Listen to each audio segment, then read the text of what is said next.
Salut à tous et bienvenue dans Easter Egg, l'émission des références cachées, de la subtilité cinématographique et qui prend moins de temps qu'il n'en faut pour que t'aies déjà plus envie d'aller en cours. Eh oui, c'est la rentrée, mais on est là pour se détendre, alors tu chausses ton petit cartable rose, ton joli costume rouge moulant, tes petits katanas et on plonge ensemble dans les références du film Deadpool. C'est parti.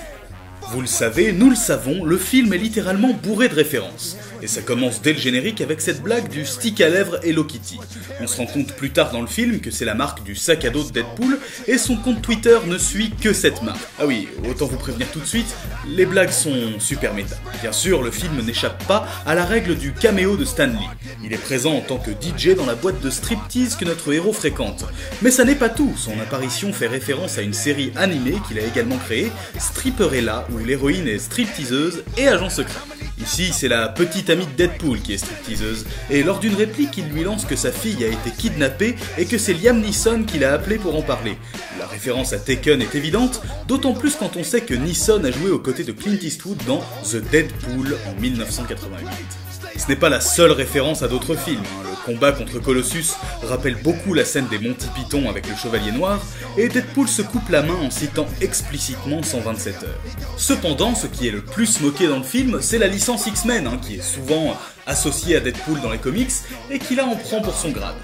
Quand il leur rend visite, il rappelle les nombreuses destructions du manoir, égratigne le fauve, et se demande surtout quel prof X il va rencontrer, James McAvoy ou Patrick Stewart.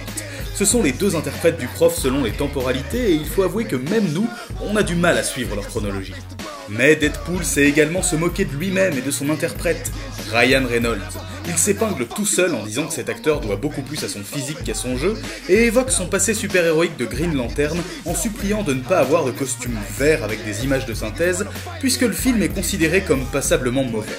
Au croisement de ces deux licences, X-Men et Deadpool, se trouve notre dieu à tous avec une énorme référence au monde réel, Hugh Jackman. L'acteur est clairement le rival du héros dans le film, puisqu'on les retrouve tous les deux sur des unes de magazines différents qui les considèrent comme l'homme le plus sexy qui existe. Il va même jusqu'à emprunter le visage de Jackman pour être séduisant. Pour finir, voilà la preuve que le film est référencé jusqu'à la moelle. Lorsque Wade Wilson, notre héros, découvre son nouveau visage et ses pouvoirs, il se rappelle qu'un grand pouvoir implique de grandes irresponsabilités et il se compare à un homme mordu par un Sharpei mutant. C'est bien sûr une référence à l'homme araignée, mais pas que, en effet dans un comics Deadpool, il compare son physique à celui de Ryan Reynolds croisé avec un Sharpei. Tout est lié. Et voilà! Bien sûr, je n'ai pas tout dit puisqu'il y a plus d'une centaine de références différentes dans le film, mais n'hésitez pas à me dire en commentaire quelles sont vos favorites. N'hésitez pas à nourrir l'œuf, abonnez-vous, likez la vidéo, et moi vous me retrouvez plus tard pour de prochaines chroniques. Salut!